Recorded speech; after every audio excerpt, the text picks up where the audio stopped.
Morning. You know, had yesterday off and we're starting week 2 of preseason camp. And sometimes you can get in camp, and I think you can have a monotony to it. You can have kind of a lull in practice or a lull where you're at, and just try to change some things up as far as we went to did some stuff yesterday with the team and some team activities there, and then had the day off and kind of refresh and restart. And it's a big week for us, and a big week of we got to make the next step. We got our first scrimmage this Saturday, and we got to see how much we can get in and get ready to roll. You know, right now I see a lot of coaches out there coaching their tails off, but we're kind of walking them through and holding their hands a little bit. At some point, I got to kick those guys off the field and put them on the sideline, and we got to line down and play, and we'll get an opportunity to do that a couple times this week. I think we'll do it on Wednesday in portions of practice, and then do it on Saturday in a scrimmage situation. So big week, excited about it, and looking forward to seeing those guys taking the next step. And we got to, and I thought the energy was really good today. We watched a video this morning from the UConn basketball coach, Gino, and he was talking about, you can't get to the Final Four and play at this level if you always practice at this level. And I thought our guys did a really good job practicing, trying to practice at a higher level. There's mistakes, and there's corrections we got to make. It's our first day in the red zone, our first day with some other schemes in, so we got to get those cleaned up. But if the energy level and the effort level is always there, you got an opportunity to go correct those things. So really proud of the guys doing that, and we still got a long ways to go, but I think we are moving in the right direction.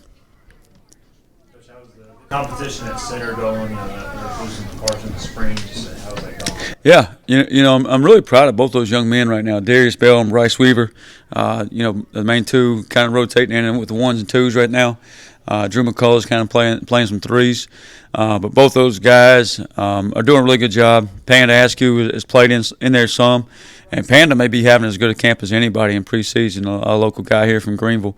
But Bryce and Darius, not only what they're doing on the field, but what they're doing from speaking up and taking ownership and helping run the O-line and making the calls. And, Darius had just seen those guys grow from the spring. In the spring, I was really worried about that position coming out.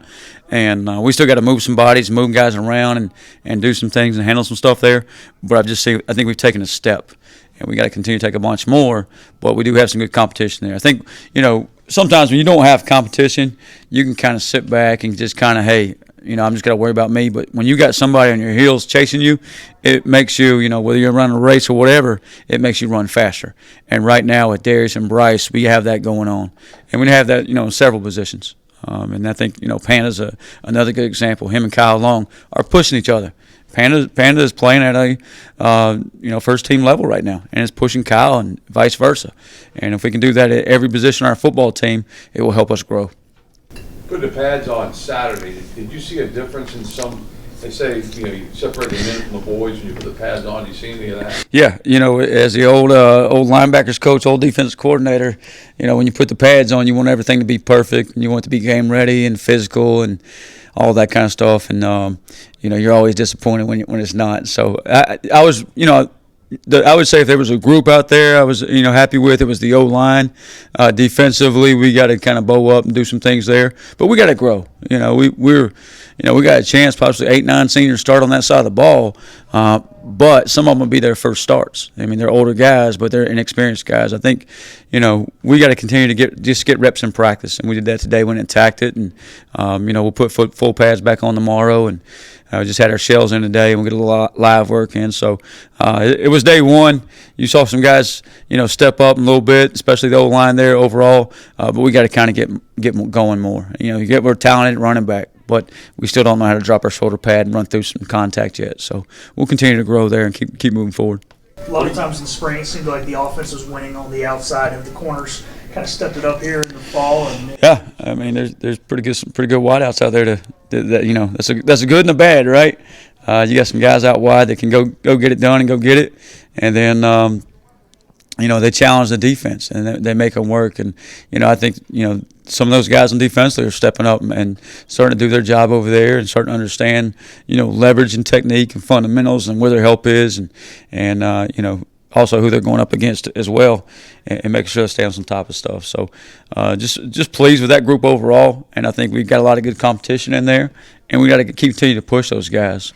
And I think there's 10 guys in there that we went through our personnel yesterday and our depth charts, and kind of knowing that next Sunday it'll be a totally different conversation and where those things will move and go through. But as you go through that corner room, we got to continue to grow. I think we do see some positives in there that could step up and take place, but we got to continue to grow in there overall as a room.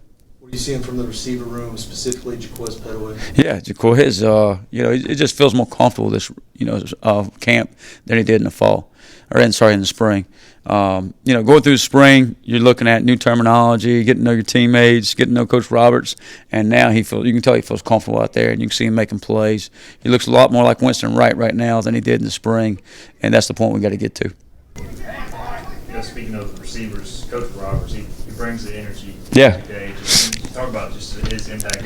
It's contagious, and I think his impact and the energy he brings, and his coaching style, and just and I said this yesterday in our personnel meeting. The receiver room has the most energy of any receiver room I've ever been around. Just that group, and you can tell it starts with him. And it rubs off on the receivers, and pretty soon the receivers rub off on the tight ends, and it kind of becomes contagious to our offense, and then takes over our football team. And that's how every coach in our staff is that way. We want to play that way, so as coaches we got to be that way. And I think Coach Roberts is a perfect example of that, and that receiver group is a perfect example of that. I know we've talked about Sam Banka moving inside. Yeah. Jackson Barker, it seems like he's made that move pretty well too. How would you kind of evaluate? Yeah, he shows up. I think early on, Jackson started out in his career as a linebacker. He was a tailback safety in high school, so I think it's easy sometimes when you transition from safety to linebacker. When he first got here, did some good things. We were a little short of outside linebacker, and moved him there for a year and a half, 2 years there, and played really well out there, and was a special teams demon last year, and had about 350 snaps on those units. And just moving him back to linebacker, and I think he's doing really good things, adapting really well. Smart kid, triggers, moves around, plays in space, can run, and I think he'll do a good job there for us. And we got to keep getting him the push and Sam the push. You got 2 new guys there. I thought DJ Johnson took a step forward today at linebacker. I saw him trigger. I was just bragging on him to the team there. He's starting to become today in practice, triggering around. And maturing a little bit, growing up like I hoped he could, and taking that next step. And hopefully he can continue to do that. If he continue to do that, we could see a really good linebacker this fall.